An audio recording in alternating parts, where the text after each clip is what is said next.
यह व्याप्तं सर्वमिदं जगत् स्थावर जंगमं तामधेनु शिरसा वंदे भूत भवस्य मातरम। युद्ध से होने वाले दुष्परिणामों का वर्णन करके अब वो आगे कहते हैं कि इस युद्ध से कोई मतलब नहीं, मैं ऐसी लड़ाई नहीं करूंगा। तस्मात् सौ बांधवान तस्मान रहा वयम हंतु धार्तराष्ट्रान सौ बांधवान शवजनम ही कथम हत्वा सुखिन श्याम माधव। इसलिए अपने बांधव धृतराष्ट्र के संबंधियों को मारने के लिए हम योग्य नहीं है, क्योंकि हे माधव अपने कुटुंबियों को मारकर हम कैसे सुखी होंगे। यद्यपि न पश्यन्ति लोभोपहत चेतस कुलक्ष्य करतम दोषम मित्र द्रोहे च पातकम। कथम ही गेयमसाम भी पापादस्मान निवर्तितुम कुलक्ष्य करतम दोषम प्रपश्य वीर जनार्दन। यद्यपि लोभ के कारण जिनका विवेक विचार लुप्त हो गया है, ऐसे दुर्योधन आदि कुल का नाश करने से होने वाले दोष को और मित्रों के साथ द्वेष करने से होने वाले पाप को नहीं देखते हैं, तो भी हे जनार्दन कुल का नाश करने से होने वाले दोषों को ठीक ठीक जानने वाले हम लोग इस पाप से निवृत्त होने का विचार क्यों करें, क्यों न करें। हमें इस पाप से निवृत्त होना चाहिए।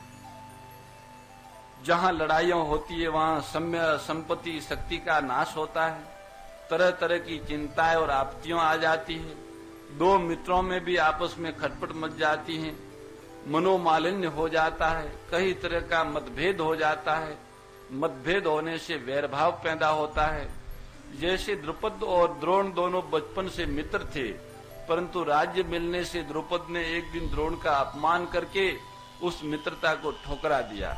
इससे राजा द्रुपद और द्रोणाचार्य के बीच वैरभाव हो गया और अपने अपमान का बदला लेने के लिए द्रोणाचार्य ने मेरे द्वारा राजा द्रुपद को परास्त कराकर उसका आधा राज्य ले लिया। इस पर द्रुपद ने द्रोणाचार्य का नाश करने के लिए एक यज्ञ कराया, जिससे ये धृष्टद्युम्न और द्रौपदी दोनों पैदा हुए। इस तरह मित्रों के साथ वैरभाव होने से कितना भयंकर पाप होगा, इस तरफ ये देख ही नहीं रहे हैं। ये लोग बिल्कुल बिना देखे लोभ बस इस महा रहा है। हम अच्छी तरह से जी रहे हैं, परंतु जब वे वस्तुएं हमें मिलने के बाद फिर बिछुड़ जाती है, तब उनके अभाव का बड़ा दुख होता है। जब तक आदमी को पद धन आदि प्राप्त नहीं होता है तब तक तो ठीक है, पर प्राप्त होके फिर चला जाता है तो आदमी बड़ा विचलित हो जाता है, बड़ा दुखी हो जाता है। पहले वस्तुओं का जो निरंतर अभाव था वह इतना दुखदायी नहीं था, जितना वस्तुओं के मिलने के बाद फिर उसके अलग हो जाने से दुख होता है। ऐसा होने पर भी मनुष्य अपने पास जिन वस्तुओं का अभाव मानता है, उन वस्तुओं को वो लोभ के कारण पाने की चेष्टा करता रहता है। विचार किया जाए तो जिन वस्तुओं का अभी हमारे पास अभाव है, बीच में प्रारब्ध के अनुसार उनकी प्राप्ति होने पर भी अंत में उनका अभाव ही रहेगा, क्योंकि कोई वस्तु सदा हमारे साथ रह नहीं सकती। हमारी तो वही अवस्था रही जो कि वस्तुओं के मिलने से पहले थी। बीच में लोभ के कारण उन वस्तुओं को पाने के लिए केवल परिश्रम ही परिश्रम पल्ले पड़ा, दुख ही दुख भोगना पड़ा।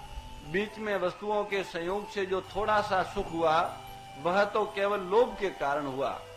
अगर भीतर में लोभ रूपी दोष न हो तो वस्तुओं के मिलने से कोई सुख नहीं होता। ऐसे ही मोह रूपी दोष न हो तो कुटुंबियों से कोई सुख नहीं हो सकता, और लालच रूपी दोष न हो तो संग्रह का सुख नहीं हो सकता। संसार का सुख किसी न किसी दोष से होता है। कोई भी दोष न होने पर संसार से सुख हो ही नहीं सकता, परंतु लोभ के कारण मनुष्य ऐसा विचार कर ही नहीं सकता। ये लोभ उसके विवेक और विचार को दबा देता है, लुप्त कर देता है, आवृत कर देता है। ये बात अर्जुन यहाँ कह रहे हैं कि भगवान ये लोग तो लोभवश पाप आदि को नहीं देख रहे हैं, पर हमें तो उस तरफ देखना चाहिए। कुलक्षय प्रणशंति कुल धर्मा सनातना धर्मे नष्टे कुलम कृष्ण धर्मो विभवत्योत। कुल का क्षय होने से सदा से चलते आए कुल धर्म नष्ट हो जाते हैं। धर्म का नाश होने पर बचे हुए संपूर्ण कुल को अधर्म दबा लेता है। अधर्मा भी भवाद कृष्ण प्रदुषंति कुल स्त्रिया स्त्रीषु दुष्टासु वाष्णे जायते वर्ण शंकरा। ये कृष्ण अधर्म के अधिक बढ़ जाने से कुल की स्त्रियों दूषित हो जाती।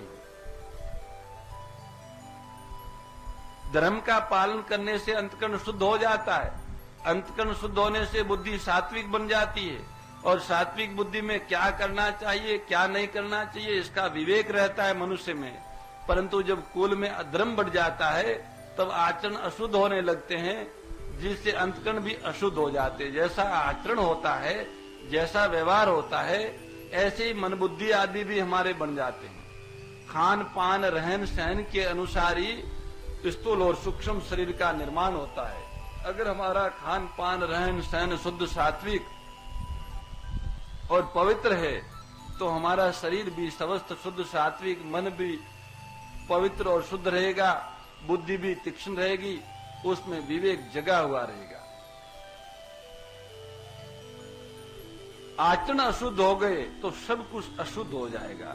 अंतकरण अशुद्ध होने से बुद्धि तामसी बन जाएगी और बुद्धि तामसी होने से मनुष्य क्या करना चाहिए और क्या नहीं करना चाहिए अथवा न करने का है वो कर बैठेगा और करने का है उसको छोड़ देगा। ऐसे में उसकी भयंकर दुर्गति होगी। उसमें शास्त्र मर्यादा से उल्टी बातें पैदा हो जाएगी। शास्त्र की और लोक की जो मर्यादा है कि भाई ऐसे बोलना चाहिए, ऐसे बैठना चाहिए, ऐसे चलना चाहिए, वो उससे विपरीत बैठेगा।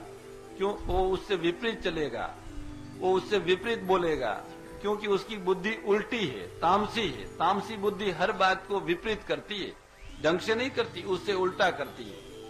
उल्टा ही बोलना होता है, उल्टा ही चलना होता है, उल्टा ही बैठना होता है और उल्टी उनकी सारी समझ और सारी प्रवृत्ति तामसी बुद्धि वाले व्यक्ति की उल्टी हो जाती है। ऐसे तामसी बुद्धि वाले व्यक्ति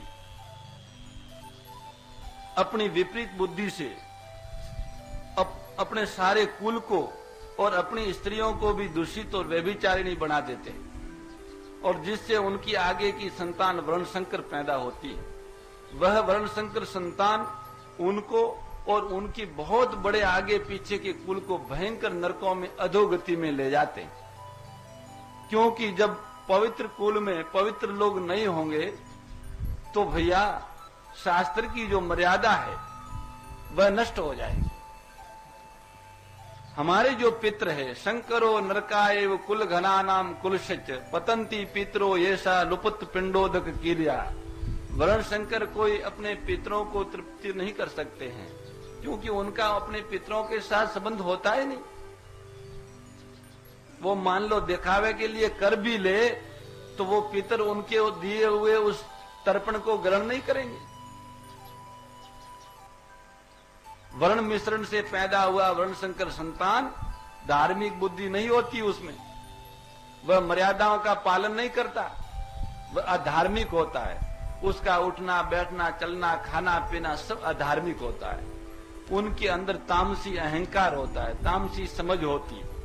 वो इतना घमंडी होता है कि वो समझता है कि मैं ही समझता हूं, मेरे पास ही समझ है, बाकी सब बेसमझ। ऐसी उल्टी बुद्धि होती है उसकी और ऐसा व्यक्ति सब प्रकार की मर्यादाओं को तोड़ देता है क्योंकि वह खुद बिना मर्यादा से पैदा हुआ है। उनकी उत्पत्ति मर्यादा से नहीं हुई। जो ओद होगा, जो मर्यादा से पैदा होगा, वो उस धर्म और संस्कृति की मर्यादा रखेगा, पर उस मर्यादा से विपरीत जो जन्मा है ऐसा व्यक्ति उस धर्म और संस्कृति की मर्यादा का पालन नहीं कर सकता सज्जनों। इसलिए उसके खुद के कुल धर्म न होने से, उसका खुद का कोई कुल धर्म नहीं है, वह उनका पालन नहीं करेगा। प्रत्युत कुल धर्म कुल मर्यादा से विरोध चलेगा जिससे वह नष्ट होगा। जिन्होंने युद्ध में अपने कुल का संहार कर दिया है उनको कुल घाती कहते हैं। वर्ण शंकर ऐसे कुल घातियों को नरकों में ले जाता है केवल कुल घातियों को ही नहीं, उसके पहले से जो कुल परंपरा नष्ट होने से संपूर्ण कुल को भी वो नरक में ले जाता है। जिन्होंने अपने कुल का नाश कर दिया, ऐसे इन कुल घातियों के पितरों को वर्ण शंकर के द्वारा पिंड और पानी श्राद्ध नहीं मिलता, और ऐसा न मिलने से उनका भी पतन हो जाता है। कारण कि जब पितरों को पिंड पानी मिलता रहता है तब वे उस पुण्य के प्रभाव से ऊंचे लोकों में रहते हैं, परंतु जब उनको पिंड पानी मिलना बंद हो जाता है तब उनका वहां से पतन हो जाता है, उनकी स्थिति उन लोकों में नहीं रहती। पितरों को पिंड पानी न मिलने में कारण यह है कि वर्ण शंकर की पूर्वजों के प्रति आदर बुद्धि नहीं होती, इस कारण उनमें पितरों के लिए श्राद्ध तर्पण करने की भावना ही नहीं होती। अगर लोक लिहाज में आकर वे श्राद्ध तर्पण कुछ धार्मिक कृत्य कर भी देते हैं तो भी शास्त्र विधि के अनुसार उनका श्राद्ध तर्पण में अधिकार न होने से वह पिंड पानी पितरों को मिलता ही नहीं। इस तरह जब पितरों को आदर बुद्धि से और शास्त्र विधि के अनुसार पिंड जल नहीं मिलता तब उनका अपने स्थान से पतन हो जाता, वे गिर जाते हैं। इस तरह दोषे रेते कुल घना नाम वर्ण शंकर कार के उत्साह धनते जाति धर्मा कुल धर्माश्च शाश्वता। इन वर्ण शंकर पैदा करने वाले दोषों से कुल घातियों के सदा से चले आए कुल धर्म और जाति धर्म नष्ट हो जाते हैं। उच्छन कुल धर्मा नाम मनुष्या नाम जनार्दन नरके ओ नियतम वासो भवतीत अनुसरम। हे भगवान, इस तरह के लोग जब उनका कुल धर्म और जाति धर्म नष्ट हो जाता है तो वे निश्चित रूप से सारे के सारे नरक में जाते हैं। भगवान ने मनुष्य को विवेक दिया है, नया कर्म करने का अधिकार दिया है। अति ये कर्म करने में अथवा न करने में, अच्छा करने में अथवा मंदा करने में, बुरा करने में स्वतंत्र है। इसलिए इसको सदा विवेक विचार पूर्वक कर्तव्य कर्म करने चाहिए, परंतु मनुष्य सुख भोग आदि के लोभ में आकर अपने विवेक का निरादर करते देते हैं और राग द्वेष के वशीभूत हो जाते हैं, जिससे उनके आचरण शास्त्र और कुल मर्यादा के विरुद्ध होने लगते हैं। परिणाम स्वरूप इस लोक में उसकी निंदा, अपमान, तिरस्कार होता है और परलोक में उसकी दुर्गति, नरकों की प्राप्ति होती है। अपने पापों के कारण उनको बहुत समय तक नरकों का कष्ट भोगना पड़ता है। ऐसा हम परंपरा से बड़े बुढ़े गुरुजनों से सुनते आए हैं।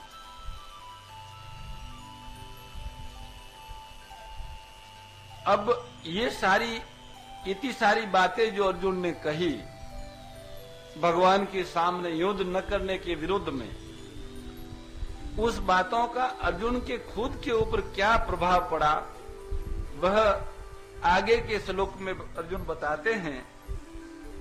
अहोबत महत पापम कर्तु व्यवसिता वयम यद राज सुख लोभे न हंतु सबजन मुद्यता।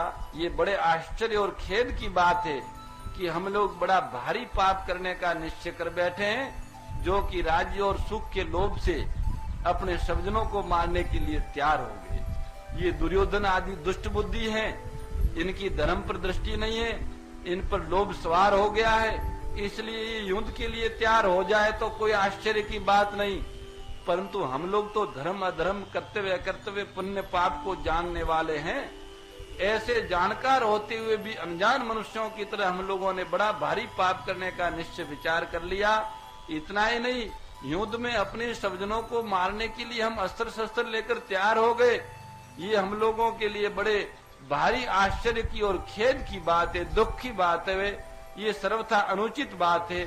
हमारी जो जानकारी है, हमने जो शास्त्रों में सुना है, गुरुजनों से शिक्षा पाई है, अपने जीवन को सुधारने का विचार किया है, उन सब का अनादर करके आज हमने युद्ध रूपी पाप करने के लिए विचार कर लिया। ये बड़ा भारी पाप है, महत पापम,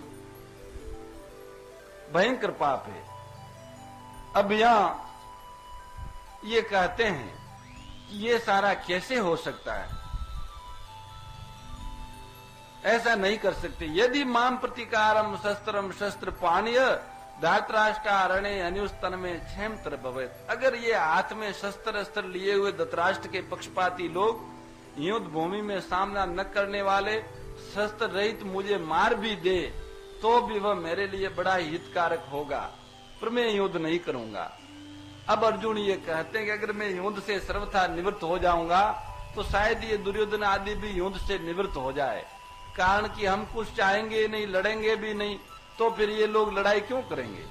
परंतु कदाचित जोश में भरे हुए तथा हाथों में अस्त्र शस्त्र धारण किए हुए ये धृतराष्ट्र के पक्षपाती लोग सदा के लिए हमारे रास्ते का कांटा निकल जाए, वैरी समाप्त हो जाए, ऐसा विचार करके सामना न करने वाले शस्त्र रहित मेरे को मार भी दे तो उनका भी वह मारना मेरे लिए हितकारक होगा, कारण कि मैंने युद्ध में गुरुजनों को मारकर बड़ा भारी पाप करने का जो निश्चय किया था, उस निश्चय रूपी पाप का प्रायश्चित हो जाएगा, उस पाप से मैं शुद्ध हो जाऊंगा। अब अर्जुन ने यह नक्की कर लिया कि मैं युद्ध नहीं करूंगा तो मैं भी पाप से बचूंगा और मेरे कुल का भी नाश नहीं होगा। जो मनुष्य अपने लिए जिस किसी विषय का वर्णन करता है उस विषय का उसके स्वयं पर असर पड़ता है, खुद पर। अर्जुन ने भी अब शोकावशिष्ट होकर 28वें श्लोक से बोलना आरंभ किया, तब वे उतने शोकावशिष्ट नहीं थे जितने वे अब शोकावशिष्ट थे। पहले अर्जुन युद्ध से उपरत नहीं हुए, पर शोकावशिष्ट होकर बोलते बोलते अंत में युद्ध से उपरत हो जाते हैं और बाण सहित धनुष का त्याग करके बैठ जाते हैं। भगवान ने ये सोचा कि अर्जुन के बोलने का वेग निकल जाए तो मैं बोलूं, बोलने से अर्जुन का शोक बाहर आ जाए तो भीतर में कोई शोक बाकी न रहे, तभी मेरे वचनों का उस पर असर पड़ेगा।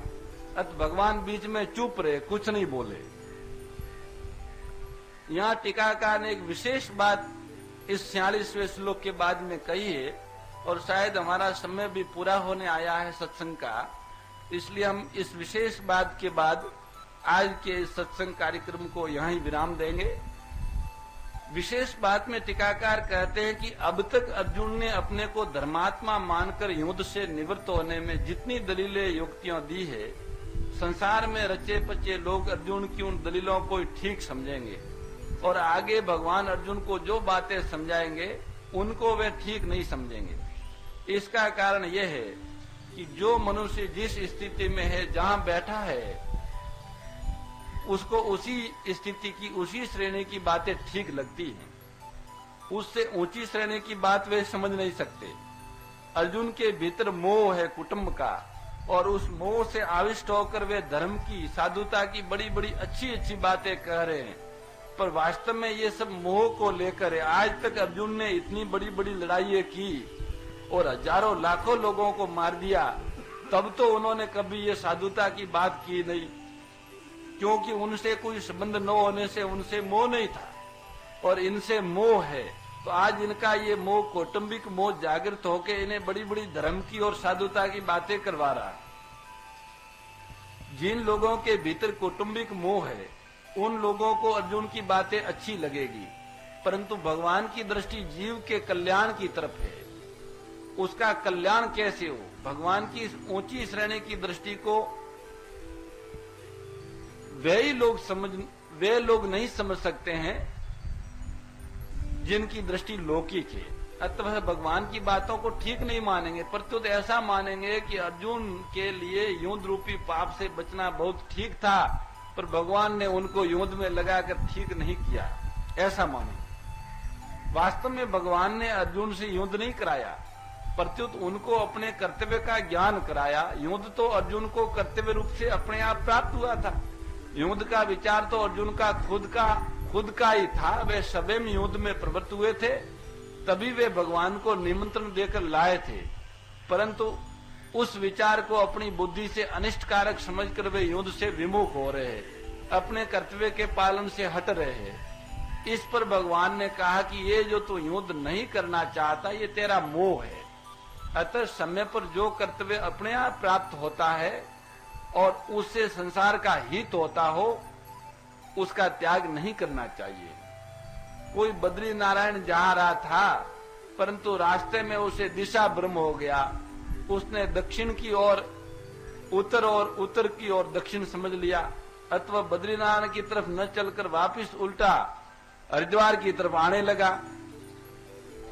तो सामने से उसको एक आदमी मिल गया। उस आदमी ने पूछा कि भाई कहाँ जा रहे हो?